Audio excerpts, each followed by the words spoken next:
Oui, Monsieur le maire, Mesdames, Messieurs les élus, cette délibération est l'occasion pour notre groupe de saluer le travail réalisé par l'association Lasso, avec notamment la gestion de son CHRS, la Charade, qui accueille des femmes avec leurs enfants en difficulté sociale ou familiale. Une association d'ailleurs présidée par une ancienne adjointe de notre ville et ancienne députée européenne, Madame Martine Roure, à qui l'on peut rendre hommage pour la persistance de son engagement au service de ses valeurs. Nous approuvons donc cette convention d'occupation à titre gratuit établie entre notre ville et l'association pour une durée de 3 ans. 3 ans, les associations ont en effet besoin d'engagement des pouvoirs publics sur une certaine durée pour pouvoir se projeter et travailler efficacement auprès des publics qu'elles accompagnent. Elles en ont besoin bien sûr dans le cadre des conventions d'occupation des locaux, mais elles ont besoin aussi de cette pérennité et de cette sérénité, j'ai envie de dire, pour l'accompagnement et l'hébergement des personnes elles-mêmes. J'en viens là à un événement qui n'arrive pas dans 3 ans, mais dans 5 jours, et pour lequel ni les associations ni les élus n'avons véritablement de visibilité. Il s'agit de la fin du plan froid, qui concerne dans notre ville pourtant près de 900 personnes, d'après mes informations, toujours hébergées dans le cadre de ce dispositif. Alors je sais qu'une réunion aura lieu entre les associations, les différents acteurs et la préfecture le 3 avril prochain.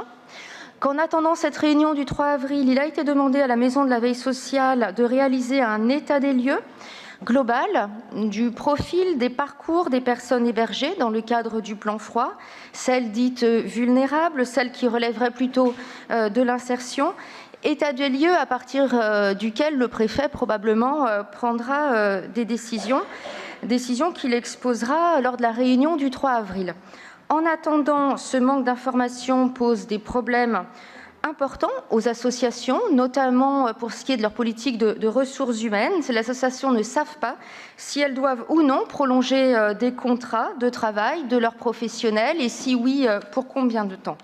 Et puis, bien évidemment, cette absence d'information pose des problèmes pour les personnes actuellement hébergées qui ne savent pas, au lendemain de la fin du plan froid, quel sera leur devenir.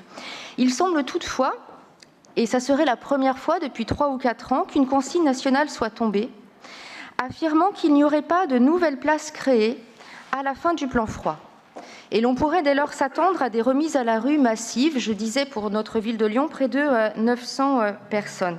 Alors c'est un énorme retour en arrière en termes de droits, mais également bien sûr humainement parlant, puisque la majorité des personnes hébergées dans le cadre du plan froid sont actuellement des familles. Pour certaines, les enfants sont scolarisés dans nos écoles, donc on peut s'attendre, Monsieur le maire, à de nouvelles mobilisations des parents d'élèves. Et puis, il y a également des personnes isolées parmi ces personnes hébergées. Pour certaines, elles ont plus de 70 ans, une d'entre elles a même 80 ans. Donc, que va-t-on faire ? Là également, j'en appelle à votre humanisme et j'espère que la ville de Lyon et la métropole seront présentes à cette réunion du 3 avril. Je vous remercie pour les informations que vous pourriez nous communiquer. Oui, je vais répondre de manière assez brève. D'abord, la réunion à laquelle vous faites allusion, c'est les réunions que nous avons demandées au préfet. Il y en a déjà eu 2, une en janvier, une autre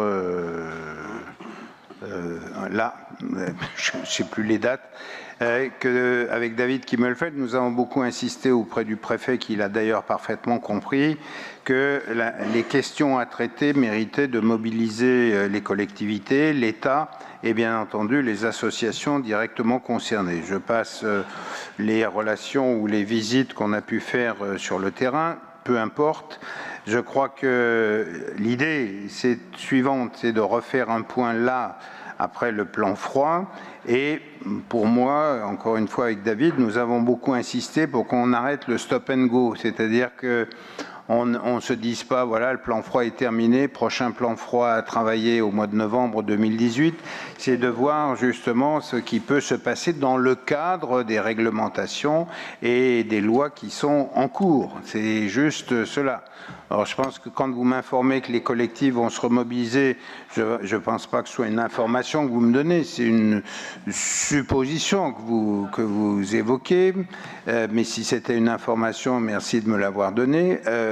Je pense que c'est pas comme ça qu'on va arriver. La complexité, vous le savez très bien, pas à peine qu'on se fasse monter la charge émotionnelle, on en a déjà pas mal comme ça. Essayons malgré tout, face à ces questions, de proposer des choses rationnelles et croyez-moi, des pistes existent, des pistes probablement nouvelles qu'on n'a peut-être pas utilisées jusqu'à maintenant.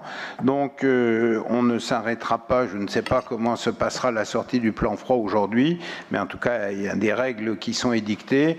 Nous verrons comment faire au mieux possible, encore une fois, dans le respect et du cadre réglementaire et la loi, et bien entendu les demandes qui sont là. Je vous assure que la métropole et la ville seront présentes dans ces réunions et très engagées, bien entendu.